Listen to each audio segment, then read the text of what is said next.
Textile industry का संपूर्ण ज्ञान जिस भी आदमी को थोड़ी बहुत भी सीखने की ललक होती है, भूख होती है, इस वीडियो में उसको स्वाद आ जाएगा। ये वीडियो में ना मेरे को भी बड़ा मजा आया है एक्चुअली। हाँ, ये एमबीए कराने वालों को टेक्सटाइल इंडस्ट्री की वो फॉर्मूला फ्रेमवर्क दूंगा। ये आपने कहीं एक जगह पे वो 10 स्ट्रैटेजी इकट्ठी नहीं सुनी होगी। नमस्कार, विवेक बिंद्रा बोल रहा हूँ, फाउंडर एंड सीईओ बड़ा बिजनेस.com। बहुत दुखी रहते थे लोग टेक्सटाइल इंडस्ट्री को लेकर। बहुत लोगों ने बोला कमेंट बॉक्स में टेक्सटाइल पे वीडियो बनाओ, टेक्सटाइल पे वीडियो बनाओ। वापस आ चुका हूँ, आज टेक्सटाइल इंडस्ट्री की पूरी बात करूंगा। आज मैं आपको रिटेलर से लेकर मैन्युफैक्चरर तक गेम चेंज करेंगे। पीछे मैंने कोई अच्छे वीडियो दिए हैं, वो जरूर साथ में चेक कर लेना। एक मैंने क्रेडिट का वीडियो दिया आपको जिसमें मैंने बताया कि कर्जे से कर्जा कैसे मिल सकता है, आपको पैसा कैसे मिल सकता है अगर आपका सिविल स्कोर ठीक नहीं है तो भी। और बाकी टाइम मैनेजमेंट की कुछ टेक्निक्स और यूट्यूबर के ऊपर शेयर मार्केट पे कुछ वीडियो डाले थे मैंने। समस्याओं का समाधान, घटेगा बिजनेस में नुकसान, बढ़ाओ कस्टमर रिटेंशन, खत्म हो जाएगा कंपटीशन। ये ज्ञान बढ़ा देगा आपका नाम, कैसे बेचे सामान कस्टमर केवल याद रखेगा आप ही का नाम। टेक्सटाइल इंडस्ट्री की एमबीए करने वाले हम। रिटेल, कपड़ों का रिटेल, कपड़ों का व्यापारी, ये जो है ना एक कस्टमर का बिजनेस होता है। इसमें आपको दुकान के अंदर शोरूम में कुछ एंटरटेनमेंट, एक्साइटमेंट रखनी चाहिए, तभी कस्टमर आता है। वैसे तो रिटेलर बहुत सारे हैं, लाखों रिटेलर है हमारे देश में, इतना कंपटीशन है, इतनी स्कीम, इतने डिस्काउंट, तो रिटेलर अलग से कैसे निकल के आए? कपड़ों का व्यापारी क्या करेगा? इस इंडस्ट्री में होता क्या है? इसमें कौन चाहता है? करोड़ों रुपया कैसे कमाया जा सकता है? सुनना मेरी बात को। अगर इसके अंदर जैसे खाने की इंडस्ट्री होती है ना, फूड, उसको पहले देख के खाते हैं, आंखों से खाते हैं, फिर जबान से खाते हैं। कपड़ों में भी ऐसे होता है। हाँ, कपड़ों में भी ऐसे होता है। पहले आप कपड़ों को देख करके पहनते हो मन से, उसके बाद एक्चुअली पहनते हो। हाँ, तो शोरूम आपका ऐसा होना चाहिए, कपड़े ऐसे होने चाहिए, देखने में अच्छे लगे। बड़ी ल्यूक्रेटिव इंडस्ट्री है। 10 लाख रिटेलर है आज हमारे देश के अंदर कपड़ों के। और ब्रेक इवन पॉइंट इसका बहुत ईजी है, आसानी से अचीव हो सकता है। अगर 50% एफिशिएंसी पे भी करें तो ब्रेक इवन तुरंत मिल जाता है आपको इसमें। छोटा रिटेलर भी इसमें लॉस नहीं करता, लेकिन अगर ठीक से चलाए तो। हाँ, आपका रोटी कपड़ा मकान नेसेसिटी है, रिसेशन प्रूफ बिजनेस है। थोड़ा सा भी अगर आपने चेंज होते हुए फैशन को रिस्पॉन्ड कर लिया, छा जाओगे। 10 स्ट्रैटेजी दे रहा हूं। पहला, रिटेल के अंदर सेल्स नहीं होती है। कपड़ों के शोरूम में भी सेल्स नहीं है, परचेज सेल्स है। हाँ, क्या मतलब हुआ इसका? इसमें ना सारा गेम परचेज में है। परचेज, आपको क्या ब्रांड लेना है, क्या डिजाइन लेना है, कौन सी सीजन में चलेगा, किस प्राइस का चलेगा, गेम सारा परचेज में है। जितने भी मैंने कपड़ों के शोरूम देखे हैं, वहां सारी गड़बड़ तभी होती है जब उनके पास गलत माल पड़ा होता है। रिटेलर को एग्जीबिशन जाना चाहिए, एग्जीबिशन में जाकर के स्टडी करना चाहिए मार्केट क्या ले रही है।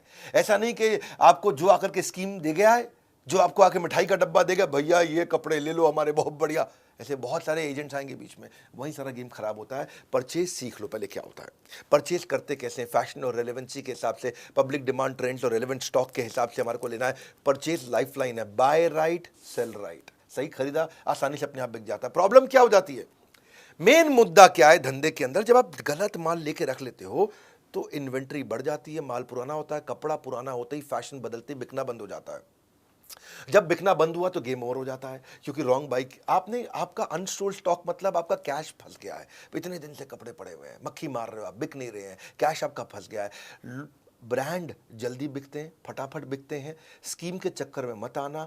डेड स्टॉक हो रहा है तो तुरंत निकाल दो उसको। वाई एनालिसिस करो, मेरे साथ ऐसा क्यों हो रहा है, क्या मैं गलत डिज़ाइन ले रहा हूँ, क्या मैं महंगा या बहुत सस्ता ले रहा हूँ, क्या मेरा सेल्समैन ठीक नहीं है, या मैं डिस्प्ले अच्छे से नहीं कर पा रहा। बेसिकली यही 4 प्रॉब्लम होती हैं, डिज़ाइन की, प्राइस की, सेल्समैन की और डिस्प्ले की। ये 4 चीज़ें ध्यान रखनी अपने ज़रूरी है।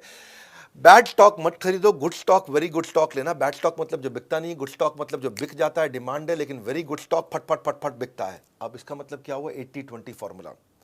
फिर समझो, रिटेल के धंधे में आपकी सेल्स अच्छी नहीं करनी है, परचेज अच्छी करनी है। माल वही रखो, जो माल 80% बिकता है, हाँ, ये केवल 20% तरह का माल होता है जो 80% बिक जाता है, और वही वाला 20% तरह का माल, उसको 80% भर लो अपने पास में। 80% ऑफ दैट 20% जो आपको 80% ग्रोथ देगा। ये है मेन मुद्दा इसके अंदर। हाँ, इसको बोलते हैं एबीसी एनालिसिस या एफएसएन analysis, fast moving, slow moving, non moving. जो जल्दी बिकता है उससे शोरूम भर दो, जो धीरे बिकता है उसको केवल 15-20% रखो, और जो नहीं बिकता है उसको 2-5% से ज़्यादा कभी मत रखो।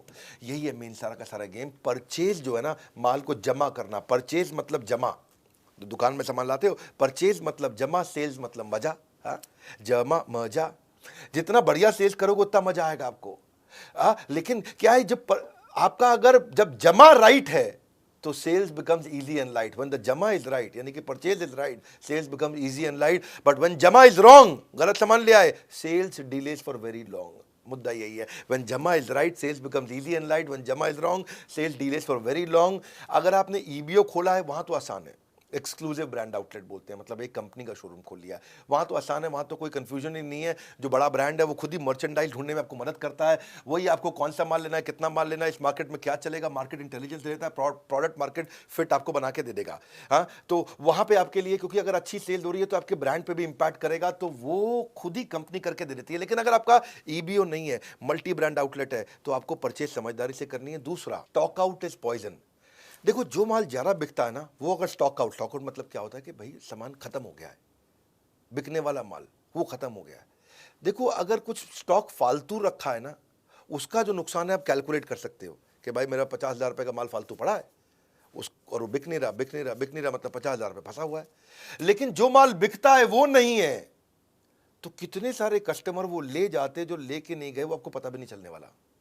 तो जो स्टॉक आउट यानी कि माल ना होना, यानी कि जो बिकने वाला माल है वो ना होना, ये आपके धंधे के लिए जहर है।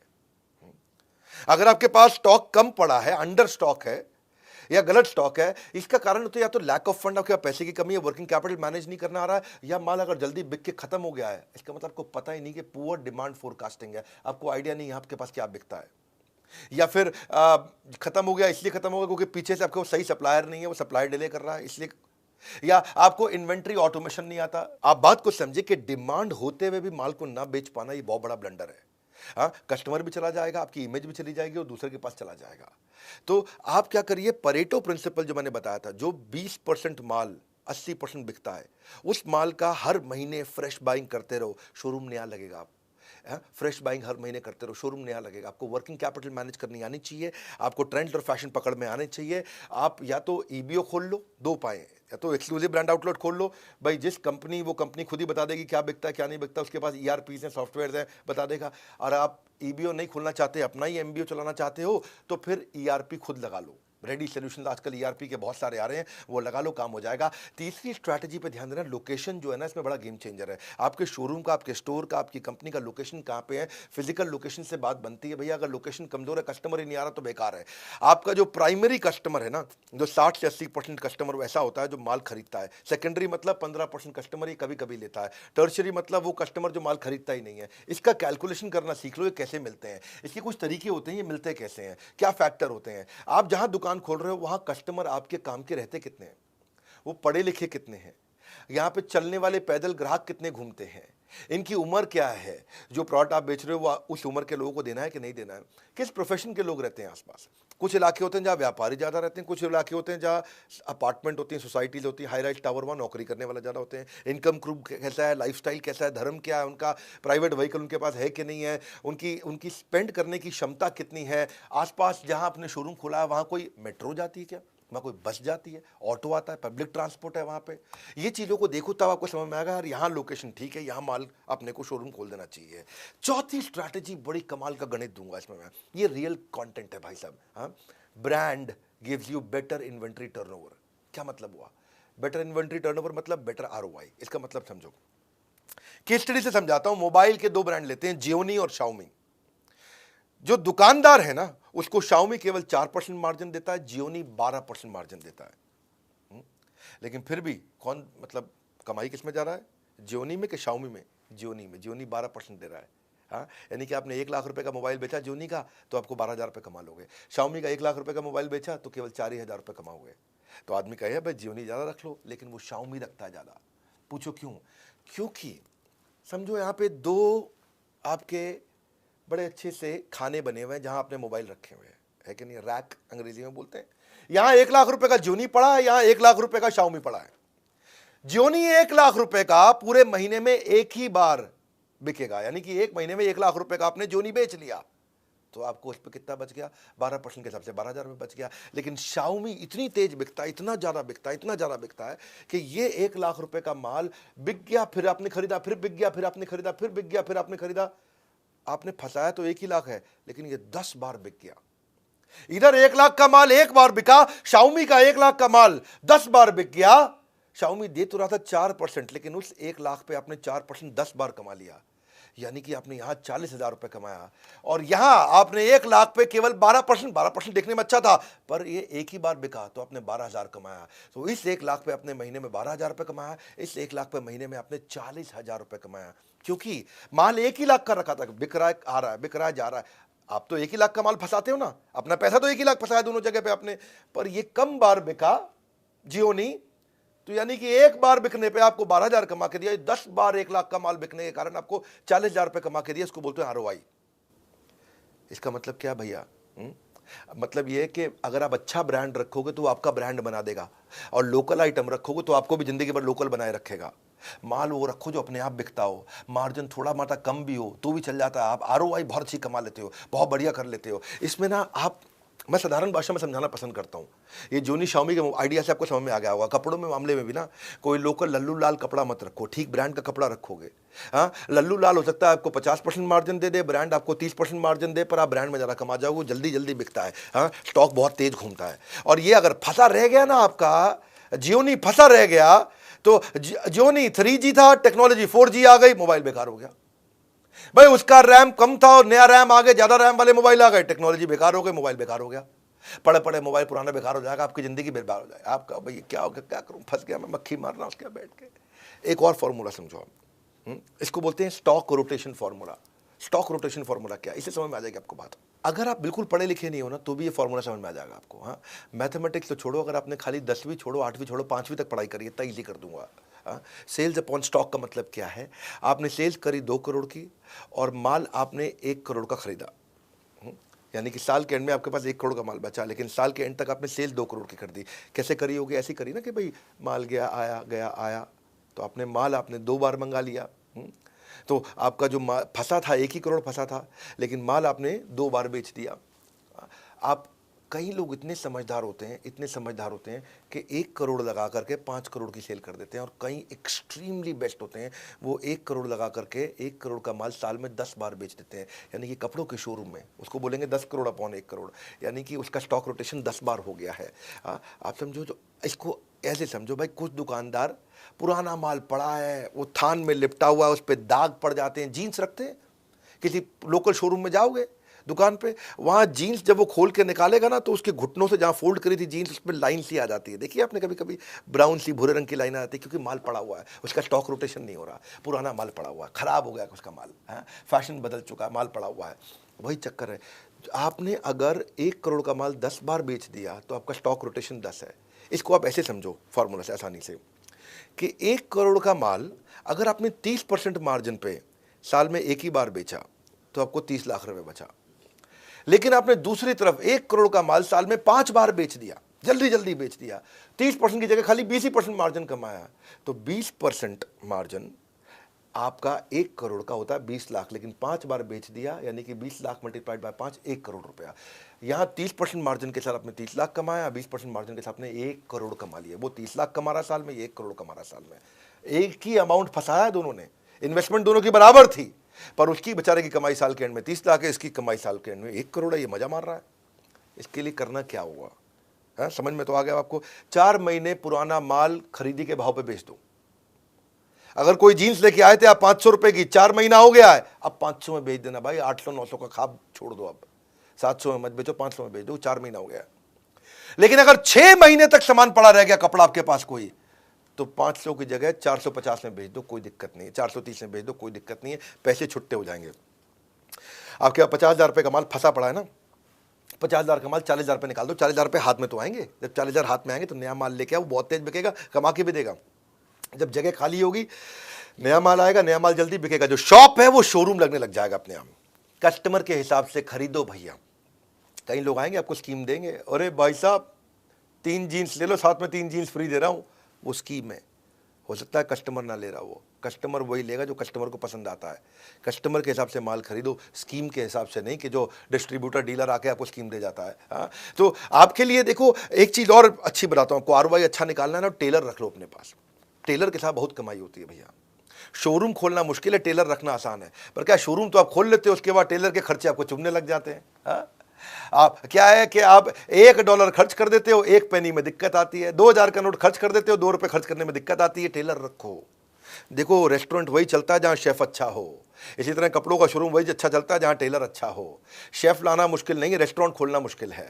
आप अगर रेस्टोरेंट, ये बड़ा इंपॉर्टेंट है चीज़ को समझना कि टेलर छोटी छोटी चीज़ें आपके लिए अच्छी इतनी तेज कर सकता है सर्विस के मामले में कि आपका कस्टमर वापस आता है लौट करके। मैं ना इस रिटेल इंडस्ट्री के अंदर, इसके अंदर ये जो हमारी टेक्सटाइल इंडस्ट्री है, इसमें सियाराम एक अच्छा ब्रांड है। उसके जो ओनर हैं, चेयरमैन है मिस्टर रमेश पोदार, हमारी बड़ी मित्रता है उनसे, बड़ा प्रेम है, बहुत बहुत वार्म और कॉर्डियल रिलेशनशिप है मेरा।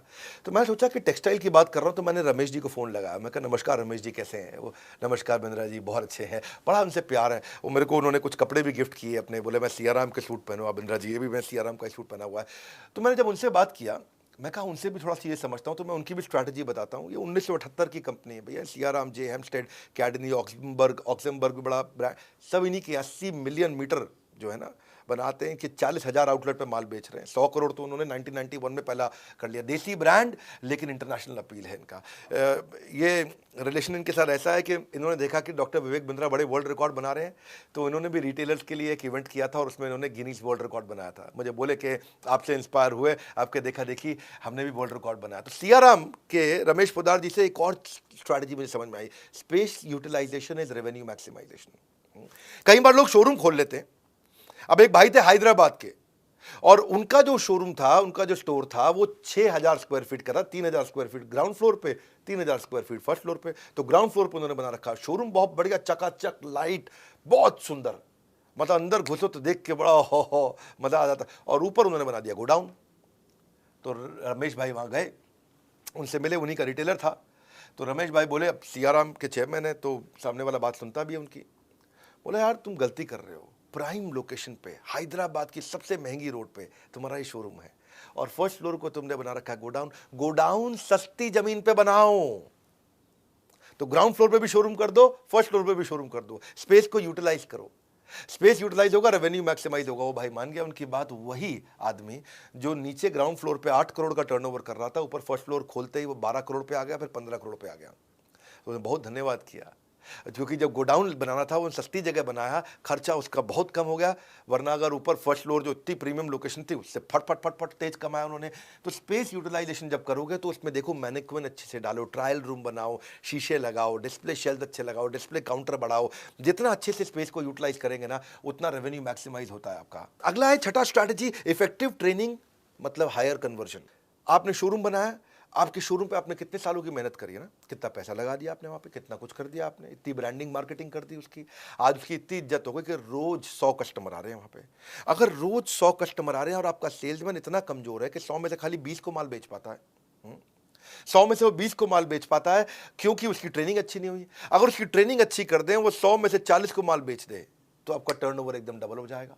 हाँ, कस्टमर लाने पे आप खर्चा कर चुके हो, पर उसकी ट्रेनिंग नहीं करी आपने। ये छोटे छोटे खर्चे होते हैं। प्रोफेशनलिज्म बढ़ाइए। हाँ, प्रोफेशनल्स को लाइए, उनको उतना प्रेम दीजिए कि वो फैमिली हो जाए।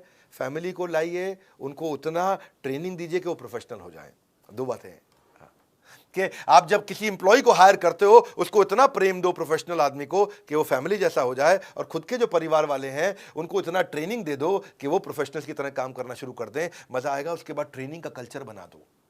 यंगस्टर्स को बहुत दिक्कत आती है, उनके लिए बड़ा आसान हो जाएगा। डेटा ड्रिवन अप्रोच रखो, मेजरेबल गोल रखो, नहीं तो एवरीथिंग गोल गोल हो जाएगा। अगर मेजरेबल गोल नहीं होगा तो एवरीथिंग गोल गोल। गोल गोल चाहिए या बड़ा जबरदस्त वाला गोल चाहिए। अपने मैनेजर को, स्टोर कीपर को, सेल्समैन को, कस्टमर सर्विस एग्जीक्यूटिव को, शॉप फ्लोर में सबको बढ़िया ट्रेनिंग दो। इसको सारे रिटेलर्स के आप पहुंचा देना, जितने भी भैया अपने टेक्सटाइल वाले हैं। गेम चेंजर वीडियो में कुछ ऐसे ऐसे फॉर्मूला दूंगा आपको मैं। तो सेल्समैन ना बड़ा इंपॉर्टेंट टच पॉइंट होता है। 10 में से 2 कस्टमर को माल बेच पा रहा था, वो 10 में से 4 को बेचना शुरू हो गया। अच्छी ट्रेनिंग दे दी आपने तो टर्नओवर डबल हो गया आपका। तो आपका जो शॉप फ्लोर है वो बहुत इंपॉर्टेंट एरिया है। उसको आप फीचर वर्सेस बेनिफिट की ट्रेनिंग दो। भाई कपड़ों का फीचर मत बताओ, बेनिफिट बताओ उसको। प्रोडक्ट की origin, history, accessories, catalogue, prices, कपड़ों के डिफरेंट साइजेज, यूके का साइज ये है, यूएस का साइज ये है, मेन का साइज ये है, वुमेन का साइज ये है। फैब्रिक का उसको एक्सपीरियंस हो जाना चाहिए। कॉम्पिटिटर क्या प्रोडक्ट बेच रहा है, कॉम्पिटिटिव एडवांटेज क्या, उसको समझ में आ जाना चाहिए। एटिकेट्स के साथ बात करें, रैपो बिल्डिंग, रिलेशनशिप बना करके माल बेचे, कस्टमर के बाइंग बिहेवियर को पहचाने। डिफिकल्ट गुस्से वाला कस्टमर आ गया, एकदम चिड़ा हुआ, नक चढ़ा, ऐसे वाला भी होते हैं ना कहीं, हाँ, उसके साथ भी बड़ा कैसे वो डील करे, उसको कैसे समझाए और कैसे फॉलो अप करे, रेफरल कैसे ले, सेल्स को क्वालिफाई करे, प्रोफेशनल एथिक्स और एटिकेट उसको समझ में आ जाए, क्रॉस सेल अपसेल कर सके, है कि नहीं है।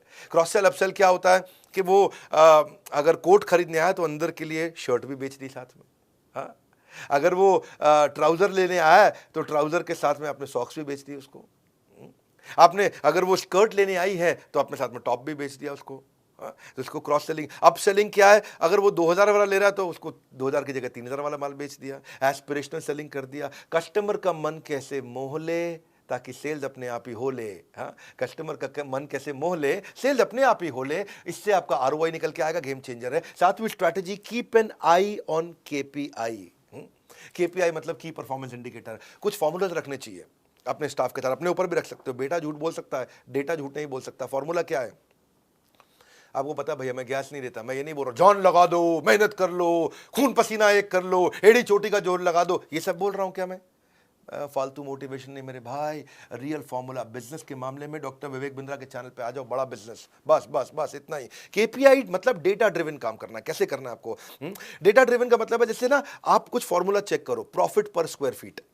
अगर आपका 1000 स्क्वायर फीट का शोरूम है, आपका 1 लाख रुपए का प्रॉफिट हो रहा है, तो 1 लाख को 1000 से डिवाइड कर दो, आपको पता चल जाएगा प्रॉफिट पर स्क्वायर फीट कितना आ रहा है। फिर वो बेंचमार्क से उसको इंप्रूव करो। एवरेज ट्रांजैक्शन वैल्यू, जितने लोग आ रहे हैं, मेरा नाई है ना, बाल काटने आता था मेरे, उसके यहाँ एवरेज ट्रांजैक्शन वैल्यू जो थी 200 रुपए की थी। मैंने उसको बताया कैसे कॉम्बो बना दे और average transaction value, average order value को 500 रुपये कर दे। उसने कॉम्बो बनाना शुरू किए। जो कस्टमर बढ़ाना मुश्किल है, लेकिन उसी कस्टमर से ज़्यादा पैसा लेना आसान है। तो 200 में जो बाल काटता था, शेव करता था, उसने बोला मैं मसाज के साथ में बाल भी फ्री कर रहा हूँ काटना, शेव भी फ्री कर रहा हूँ, ये भी कर रहा हूँ। तो लोग जो है ना, मैंने उसको बताया कि ऐसा करो, सेल्फी ले ले यार, एक थीम उसको दिया, वो बहुत चल गया उसको, भाई मज़ा आ गया, है कि नहीं।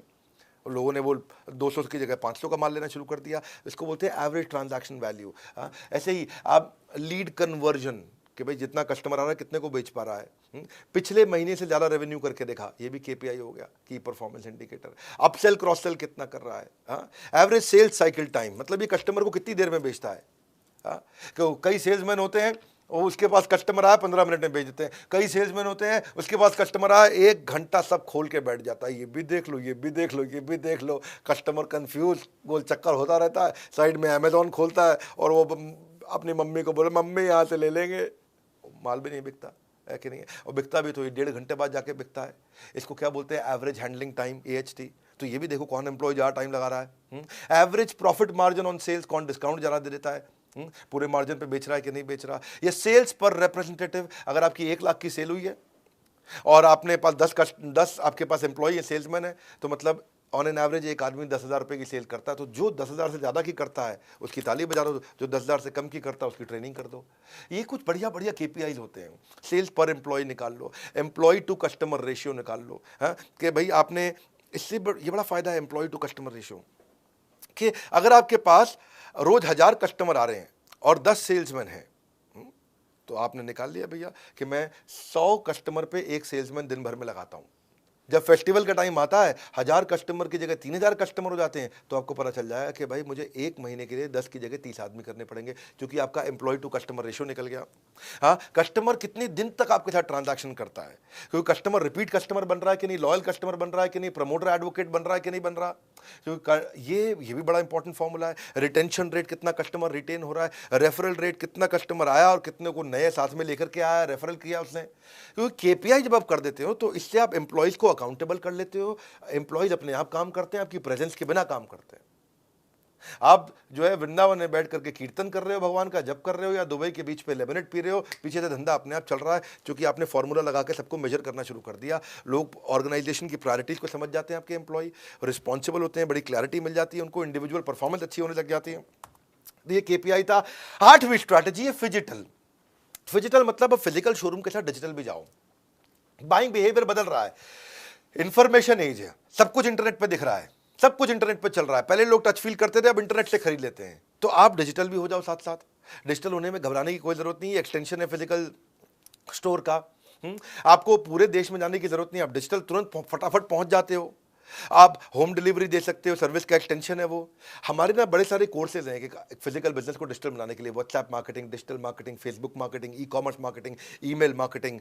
बस आपने ये सब सीख लिया, व्हाट्सएप मार्केटिंग आपने सीख लिया, तो आप कस्टमर को प्रोडक्ट भी भेज दोगे, उसको प्राइस भी बता दोगे, उससे परचेज भी करा लोगे, उससे पेमेंट भी करा लोगे और अपना प्रॉफिट भी कमा लोगे। बड़ा आसान है, तो वो मुश्किल नहीं है। आपके प्रोडक्ट में आएगी विजिबिलिटी, जैसे प्रोडक्ट की डिजिटल बढ़ेगी विजिबिलिटी, आपके धंधे में आ जाएगी स्केलेबिलिटी। आसान है ये। आप अपना गूगल पे, फेसबुक पे, सोशल मीडिया पे, आप आजकल गूगल की लिस्टिंग, बिजनेस लिस्टिंग बहुत होती है कि नाम, एड्रेस, फ़ोन नंबर डाला, अपना विजुअल कंटेंट सारा डाल दिया, भाई मेरे पास ये कपड़े हैं, आपको रिव्यूज़ देने शुरू कर दिए, एकदम बात बनेगी। आपका लोगो वो डाल दो वहाँ पे, सब काम हो जाएगा, कस्टमर रिव्यू देने लग जाता है आपको। इससे आपको लीड मिलेगी, विजिबिलिटी मिलेगी, डिस्प्ले मिलेगा, बहुत अच्छा है ये। आपके मार्जिन अपने आप बढ़ जाते हैं, बीच में सारे इंटरमीडिएटरी खत्म हो गए, इसको कमीशन दो, उसको कमीशन दो, कुछ नहीं, सीधा कस्टमर को माल बेचो, 365 दिन आप बेच सकते हो, क्योंकि इंटरनेट तो आपका रात को भी चलता है, दिन में भी चलता है। शोरूम तो आपका खाली दिन में खुलता है, इंटरनेट तो आपका रात को 2 बजे भी इंटरनेट पे दुकान खुली है, आपकी दुकान इंटरनेट पे सुबह 4 बजे भी खुली है, 26 जनवरी पे भी खुली है, 15 अगस्त को भी खुली है। इंटरनेट पे तो आपकी दुकान हर समय खुली हुई है। तो इसको सीखो आकर के, हमारे भी कोर्सेज हैं बहुत सारे, इसके ऊपर आप ज्वाइन कर सकते हो बोर्ड लाइन नंबर पे फ़ोन करके। बहरहाल, नौवीं स्ट्रैटेजी, अगर आपको ईबीओ का मतलब क्या है? ईबीओ मतलब एक्सक्लूसिव ब्रांड आउटलेट। इसमें आपकी मेहनत कम है, ब्रांड की मेहनत ज़्यादा है, वो सारे आपकी मदद करते हैं। मान लो आपने कोई भी ब्रांड उठा लो, अभी सीआरएम की बात कर लेते हैं, सीआरएम का ब्रांड उठा लो, उसके अपने लॉयल कस्टमर हैं, उसकी अपनी बहुत बड़ी विजिबिलिटी है, उसका अपना प्रूवन एक क्वालिटी और कमर्शियल वायबिलिटी है, और आपको बड़ी अच्छी प्रीमियम अपील है उसकी। ब्रांड का अपना एक विजन होता है, उसकी अपनी लॉन्ग टर्म स्ट्रैटेजी होती है, उसके अपने ग्रोथ प्लान होते हैं, उसके बाद अपने मार्केटिंग के बजट होते हैं। आप थोड़ी कर सकते हो सारे बॉलीवुड वाले को ला दो। हमने अगर सीआरएम का एग्जांपल लिया, तो उन्होंने आजकल दीपिका पादुकोण के हस्बैंड को अपना ब्रांड एम्बेसडर बना रखा है, और अब वो आएगा अपना आकर के, वो तो पता ही आपको रंगीन कपड़े पहनता है। तो अब आप तो नहीं, आप दीपिका पादुकोण को या उसके हस्बैंड को ला सकते हो आसानी से, कोई, आप तो दुकानदार हो। तो ईबीओ भी आप ट्राई कर सकते हो, ईबीओ बड़ा अच्छा ऑप्शन है। और रणवीर सिंह नाम है उसका, मैं नाम भूल जाता हूँ, मैं बॉलीवुड कम देखता हूँ। तो वो जो है, आप उसको, आपको तो खर्चा नहीं करना है, ब्रांड अपने आप खर्चा करता है, ब्रांड का आपको सपोर्ट मिल जाता है, ब्रांड आपको प्रॉपर्टी सिलेक्शन करा देगा, आपको रेंट नेगोशिएट करा देगा लैंडलॉर्ड से। आप अगर अच्छा ब्रांड होगा, बहुत सारे ब्रांड्स हैं, लुई फिलिप, फलाना डिकाना, बहुत सारे हैं। आप उसमें से अगर मान लो, हमने अभी सीआरएम की बात करी, तो आपको स्टोर भी डिजाइन करा के देंगे, स्टोर लेआउट भी कर देंगे आपका। सैकड़ों शोरूम हो चुके हैं आप सीआरएम के, और अब उनका आइडिया ये है कि अगले 1 साल के अंदर 1000 नए शोरूम खोलने वाले हैं। इनके अपने फ्रेंचाइजीज खोलते हैं ना ये, तो प्रोडक्ट की ट्रेनिंग देंगे आपको, ऑपरेशंस की हेल्प कर देंगे, फ्लो ट्रेनिंग दे देंगे, बिलिंग का सॉफ्टवेयर दे देंगे, आपको वॉक इन कैसे बढ़ाओगे, आपको लेआउट, साइनेज, हर एक चीज रेडी करके देता है। तो ईबीओ में आपकी टेंशन खत्म है, कोई नया आदमी भी चालू कर सकता है। 10वीं स्ट्रैटेजी क्या है? EBO means easy expansion. अगर आपका एमबीओ है, मल्टीपल ब्रांड आउटलेट है, तो पुरानी गल्ला चला आ रहा है। दादाजी बैठते थे, दादाजी के पिताजी बैठते थे, अभी आपके पिता बैठते हैं, अभी आप खुद बैठते हैं, अपने बच्चों के लिए क्या करें? क्योंकि भैया एमबीओ को एक्सपैंड करना मुश्किल है, ईबीओ को आसान है। ईबीओ आप एक साथ 10 शोरूम चला सकते हो, एमबीओ में आपको खुद ही गल्ले पे बैठना पड़ता है। तो इंसान अपने बच्चों के लिए जगह बनाता है, तो एमबीओ उसका बड़ा अच्छा एग्जांपल है। फ्यूचर बच्चों का आप सिक्योर कर सकते हो, क्योंकि टेक्सटाइल के जो पुराने खिलाड़ी हैं वो भी, और जो बिल्कुल नए हैं वो भी अपने बच्चों को, सूखा सूखा बिजनेस होता है ईबीओ का, एकदम सूखा सूखा बिजनेस। भाई कंपनी से ही माल आया, कंपनी की सारी स्ट्रैटेजी, कंपनी का सारा सिस्टम आया, कस्टमर भी आया, कस्टमर को पहले शोरूम के बारे में पता है, उसको पहले ब्रांड के बारे में पता है, ओ सियाराम, तो वो आएगा, सियाराम का कपड़ा खरीदेगा, चला जाए, आपको क्या टेंशन है इसमें? हाँ, कईयों के पास जो कमर्शियल जगह होती है, मॉल में, कहीं पर डिस्ट्रिक्ट सेंटर में, कहीं पे, कुछ लोग हैं जिनके पास काम है पर जगह नहीं है, तो वो जगह लेके काम कर ले, और कुछ लोग जिनके पास जगह है पर कोई काम नहीं है, तो उनके लिए भी अच्छा है कि भाई, क्योंकि ईबीओ करना आसान है, आपको ट्रेड का आदमी होने की जरूरत नहीं है, कोई भी आदमी कर सकता है। देखो, आपको ना ईबीओ में बिना बिजनेस के बैकग्राउंड के भी आप कर सकते हो। आप मैकडॉनल्ड्स का या किसी भी खाने का, किसी का भी आप फ्रेंचाइजी की तरह ईबीओ चला सकते हो उसका। हाँ, आपको राइट फार्मूला दे देते हैं सक्सेस का। आपको अगर सीआरएम वालों से बात करना, तो उनसे भी बात करके देखो, मेरे को क्योंकि उनका बड़ा अच्छा लगा, मैंने खुद जाकर के देखा उनका। बहरहाल, ये बहुत सारे आज आपको फॉर्मूलाज मैंने दिए, आपको बहुत सारे फ्रेमवर्क दिए, आपको मैंने ये एमबीए कराई मैंने आपको टेक्सटाइल इंडस्ट्री में। आप इस वीडियो को दोबारा देखना, क्योंकि लंबा वीडियो है, इसमें बहुत काम की चीज़ें, नोट्स बनाए कि नहीं बनाए। और अगर आप डिस्ट्रीब्यूटर हो, तो आप मैन्युफैक्चरर हो, रिटेलर को आप भेजो वीडियो, होलसेलर को वीडियो भेजो, ये कोई भी फ्रेंचाइजी वीडियो को भेजो, सबको आगे बढ़ाना जरूरी है, इसलिए शेयर करना भी बहुत जरूरी है। बहुत काम का वीडियो है। और अगर आप भी बिजनेस में ग्रो करना चाहते हो, ऐसी सारी स्ट्रैटेजी सीखना चाहते हो, अपने ब्रांड को बहुत बड़ा करना चाहते हो, मेरा मोस्ट सॉट आफ्टर कंटेंट आ चुका, लीडरशिप फनल।